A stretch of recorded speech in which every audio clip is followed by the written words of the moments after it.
right, let's call the meeting to order. Please rise for the Pledge of Allegiance. I pledge allegiance to the flag. Allegiance to the flag of the United States of America.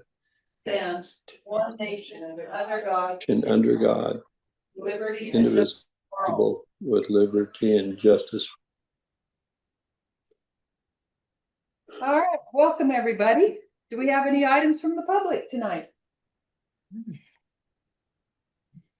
Does not appear that we do. What? Items from the public? Oh, no, I just wanted to say, if I could for 1 second. Yeah, you can. I just wanted to say that, I wanted to say thank you to Clerk Johnson, the mayor, and the department heads for an awesome budget workshop on last 2 weeks ago.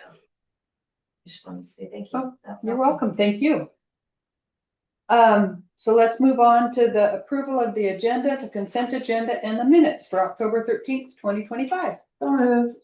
Second. Is there any discussion? All in favor? Aye. Are any opposed? Motion carries.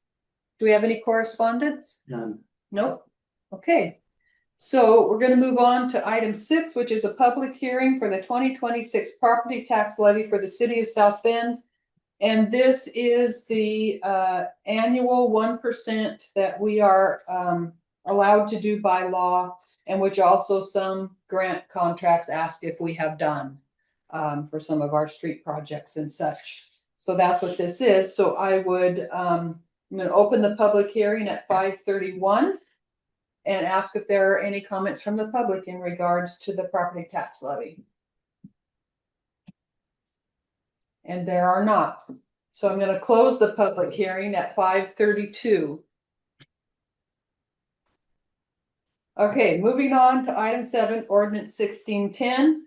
And this is the actual ordinance for that property tax. So I would entertain a motion to move it to the second reading. So moved. Second. Is there any discussion? All in favor? Aye. Are any opposed? Motion carries.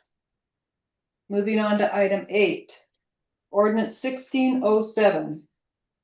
This is the second reading of this one, and this is the ordinance that amends chapter 3.10 of the South Bend Municipal Code related to utility excise tax. It is not changing, it is a renewal because the old one is expiring. So I would entertain a motion to approve. So moved. Second. Is there any discussion? All in favor? Aye. Are any opposed?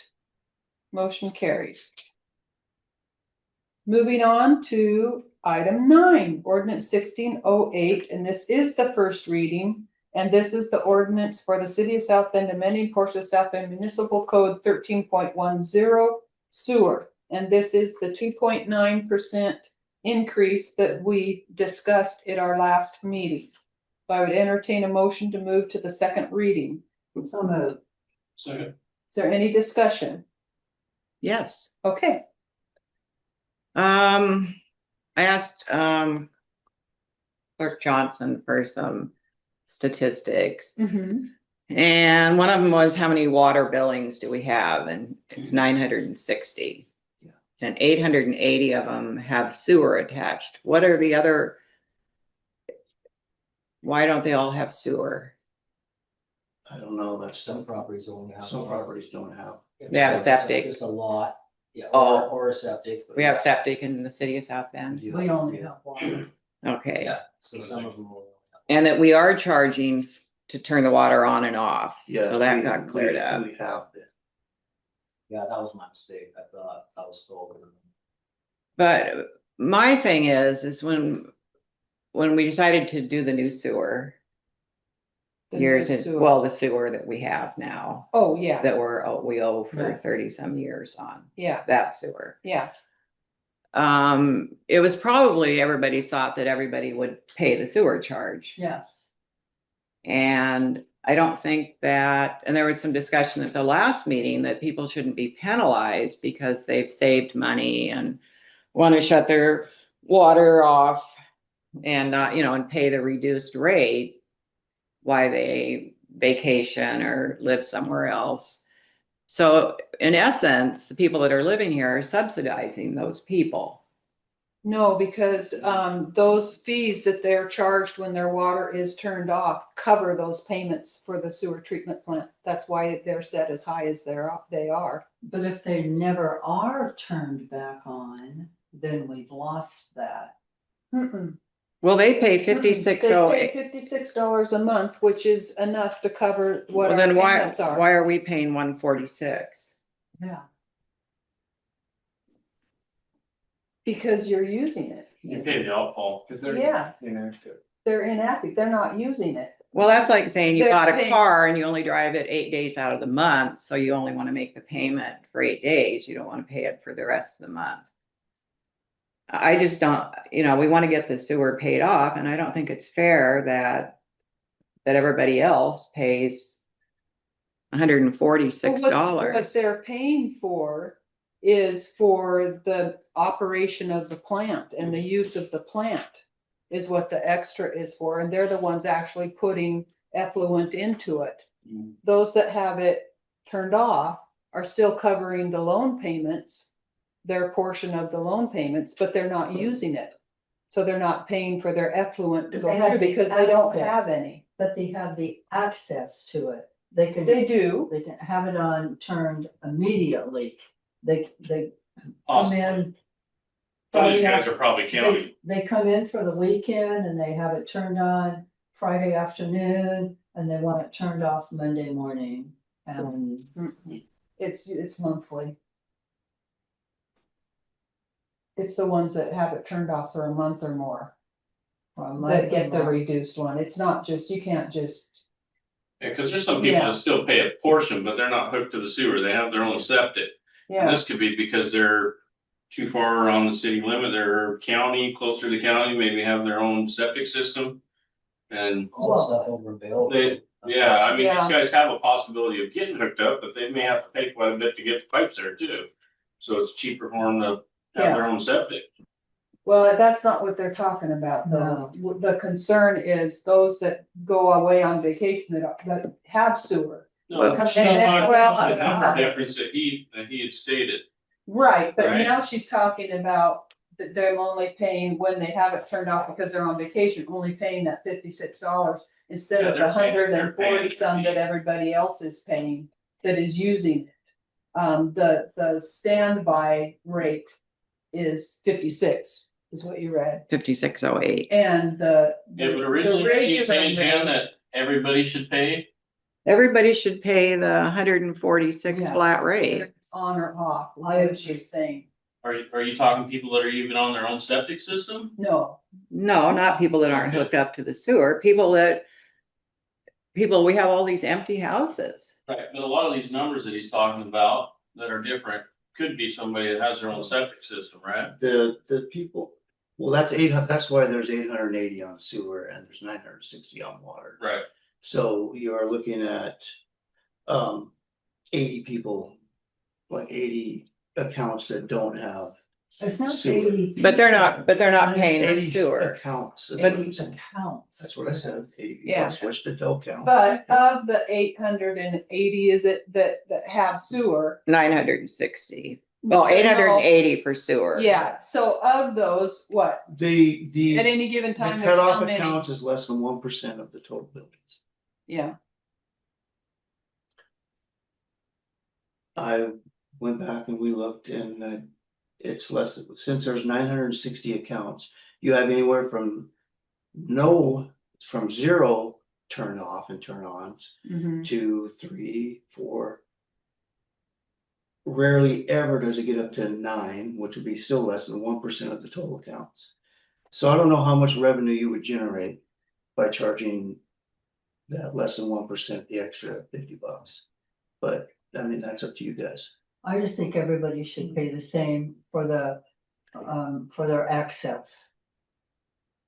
They are paying the same for the access. They're just not paying for Be helpful. putting stuff into the sewer. They're Mhm. paying for the access. That's what the $56 is. Yes, And I disagree with making that person that is not putting stuff into that sewer system, that is going through and being processed and I don't understand why they would have to pay for that. Because they have the ability to dump into the system. And that's what the $56, 5608 is, and it's covering the payment. I'm not sure. It covers the loan payments, yes. Covering the loan payments is one thing. Yes, that's a big thing, as we all learned about 15 years ago. But, does everybody that has access to sewer pay the same amount for their access to the sewer? They are, Yeah, 56. they pay the service fee. Yeah, which is, what is it, 56? 5608, I guess. So the difference between 5608 and 146.46, and that's regardless of water consumption, are paying for the sewage going out. Because they're actually using the system.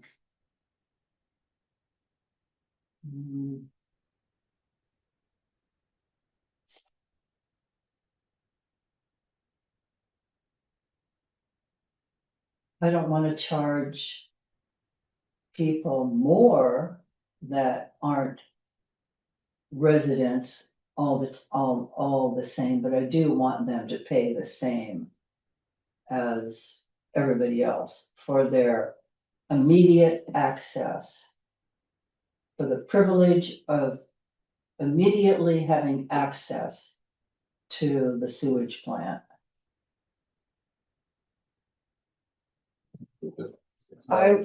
You're gonna charge them an extra and like $90 when they aren't even using it. I don't think that's fair. But It's, I mean, there to a PUD hookup at your house. You're not using any power. Should you be paying the same amount your neighbor is that's using their power? That doesn't make any sense. And what's the difference? It's the access, They're paying the access, that's what that fee is. The service fee. It's essentially a service fee. I kind of defer to Dennis. I agree with Darren and everybody. That's the service fee. Everybody's paying that 56. Some of them that are using it are paying or have access and are actually using it. When it's going out, then that's where the 100 or the extra $90 comes in at. I'm just all for everybody being equal and fair. That's all I want. Just because somebody I has think that is. a summer place here and only comes in 2 months out of the year and has the same ability to access our, $29 million sewage system. And that's all I'm concerned. they are paying it when they're here, though. You know, most of them are not gone the whole year. They're snowbirds a lot of them. 1% difference. Yeah, they're gone, So 4 or 5 I months think if out of the we- year, and then most of the year they are paying that I think 146 Yeah. like everybody else. these other accounts are either county with their own septic or a very old house that still has its own septic system. Or they're possibly a derelict building or a building that's not being used. Yeah, Disconnected. my numbers come from Kim Porter, Right. and so 960 accounts have water, and then 880 of those have water and sewer. Right. Accounts. And usually when someone comes in and turns off their water and turns on their water, that's when they're gonna start using their sewer again. And those shutoffs and those accounts account for less than 1% of the 960. Yeah, those aren't the ones I'm more concerned with. I'm concerned with the empty derelict houses around here and, I couldn't tell you well, the what difference. percentage that. Well, the difference between the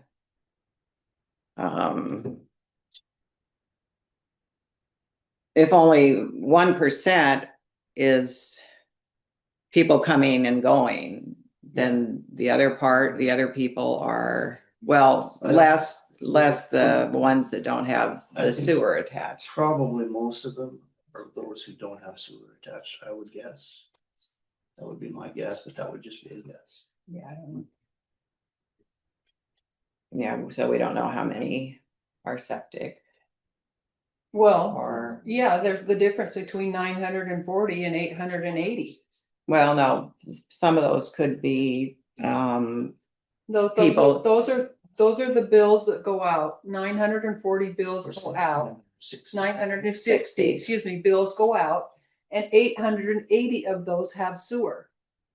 And it doesn't matter if they're derelict or if they're abandoned, that's how many have sewer. The others are all septic and either out of city limits where there aren't sewer lines, or they're really old and they've got a septic system still in the city, but the majority are on So, sewer. So the only thing that we're counting are the sewer accounts, 880 sewer accounts. right, so the derelict houses here, do they pay water and sewer, or you don't know? Unless the meter's pulled, unless the meter's pulled, Yeah. which then a bill would not go out. it doesn't, if the meter is pulled, then a bill doesn't, they don't get charged, but then there's a 1,600, and now it'll be more Hookup, right? hookup fee.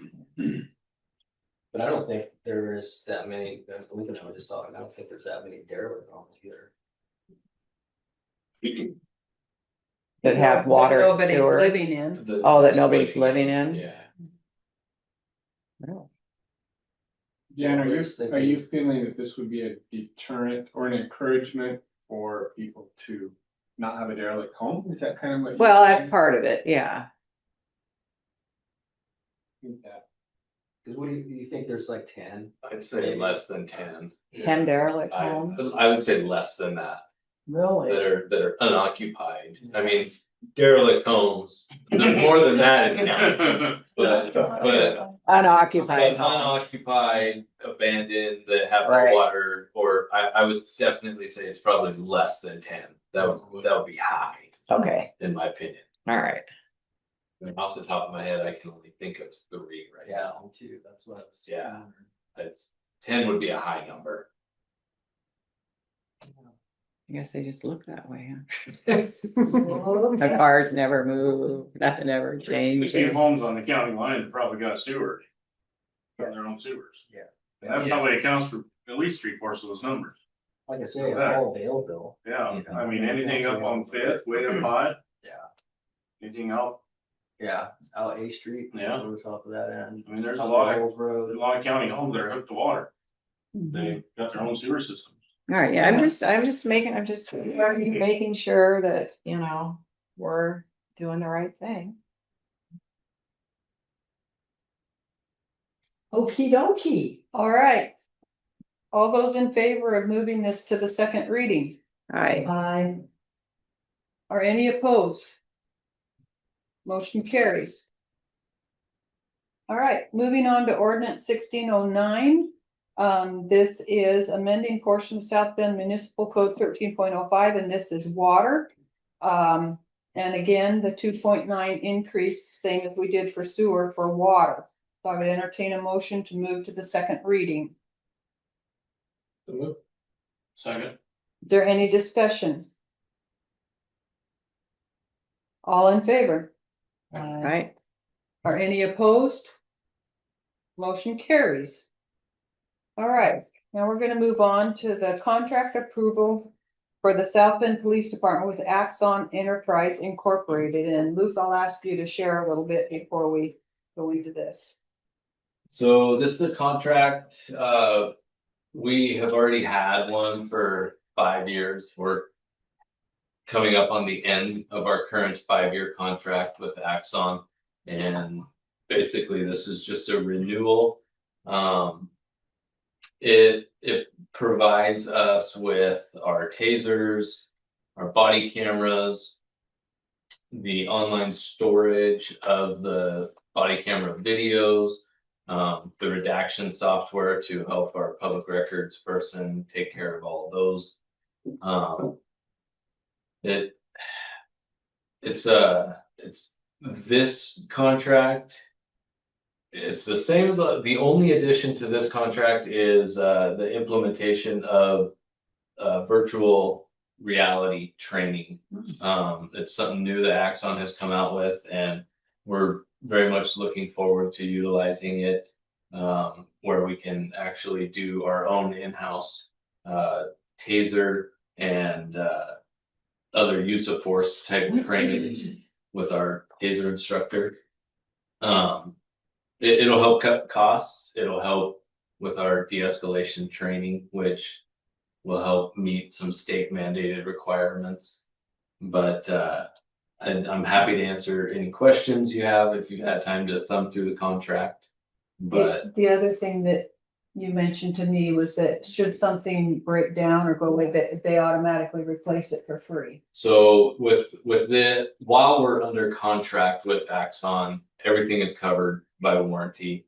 And we had I think one instance on our last contract where we lost a camera. It got damaged in a fight, and we called them up and told them what happened. They sent us a new camera within a week. We had it up and running. We just sent in our old one. And these are, $5,000-$6,000 cameras. Yeah. So it's the peace of mind that all of our equipment is covered under warranty and I don't have to worry about paying to replace it is very helpful for me. And they provide your yearly practice rounds. Yep. So our taser equipment, we have to shoot twice a year, a total of twice a year to stay certified on our taser. And cartridges are very expensive. $96 a piece, I think. And in the past, when we didn't have an all-inclusive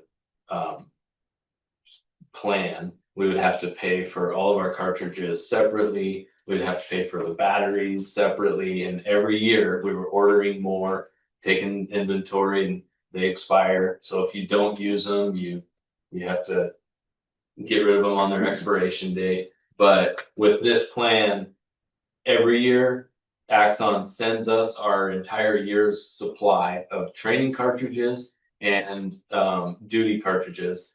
And if we happen to use them in the line of duty and deploy, we call Taser up, they'll send us a replacement for it at no cost. So it's very much worth it. So this is part of that $71,000 savings.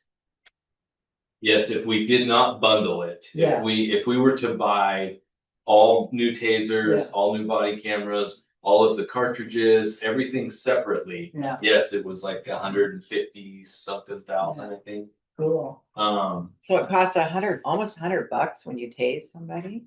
Yeah. A lot more if you count the officer's time in doing reports and stuff. But yes, just for taser deployment alone.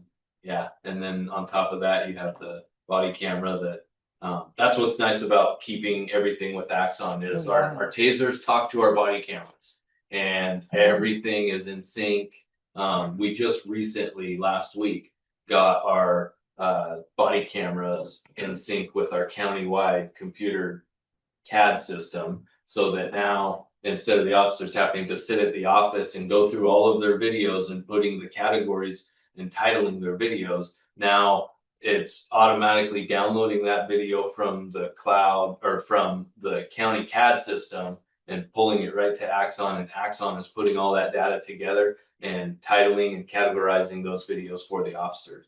So it's come a long ways, and it's like I said, it's very much worth it. So when you practice, do you tase each other? Not all, no. We do have voluntary exposures. We have all been tased as part of our training, but That's what I thought. no, when we practice, we usually shoot at a static target. But with the new VR stuff, I'm pretty excited to try it out. I know Officer Fuller is very excited. Raymond Police Department is in talks right now with a similar contract because theirs expires as well. And the chief and I were talking from Raymond.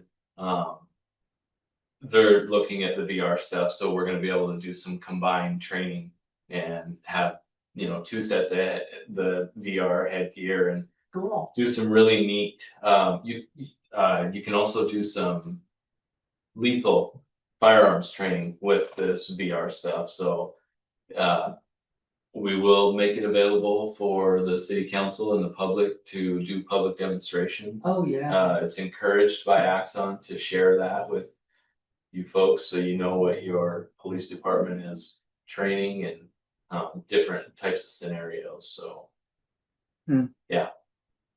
Like a video game, huh? It.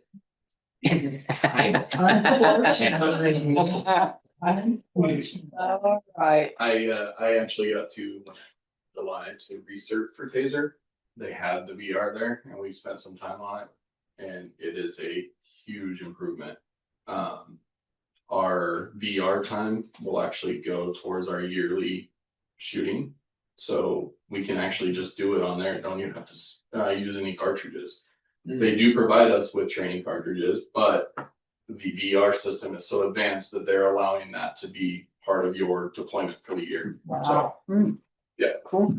it's a very cool system. It's a recruitment tool Yeah. for some of these Oh, yeah. boys. with Oh, nothing to yeah. do. Yeah. Oh, yeah. There might be a special add-on in there if I unlock it that you can play zombies. I don't think We'll be prepared anyway then. Okay, let's get down to business here. I would entertain a motion to approve the contract with Axon Enterprises. So moved. Second. Is there any discussion, further discussion? All in favor I or any opposed? Motion carries. Looks like we lost Bunny. Thank you. lost a while ago. The approval of 1608. Oh, okay. So we have, So we have on a four. couple actions, we'll have 5, Oh, yes. and then on the last 3 actions, we'll have 1. Okay. So moving on to department head reports, Chief Stegall. I have nothing. Okay. Supervisor Hauk. Nor do I. Wow. Chief McGee is excused. Clerk Treasurer Johnson. I'm good, nothing. Okay. Wow. I had one thing, when I was at the RMSA dinner, the city of South Bend received an award. We were the risk management, Oh, we good. received a risk management achievement award and claims improvement champion. And so it says, this is a media release, which I don't usually do, but we'd like to congratulate you, city of South Bend, who was awarded the 2025 claims improvement champion and the risk management achievement. This award signifies that your entity achieved the most improved claims history within their population group, active engagement in risk management inquiries and contract reviews, and successful completion of training. So that's why Nice. we put this. Yeah. So kudos to everybody for doing all their training they're supposed to do and working safely. So there we go. All right. Do we have any public comments regarding our current agenda items? We do not. Council comments. Councilor Kuiken, I'm good. Councilor Manlum, Good. Councilor Corcoran. Good. Good. You're good too. Okay. Do we have any future agenda topics? All right, we are adjourned. Thank you, everyone.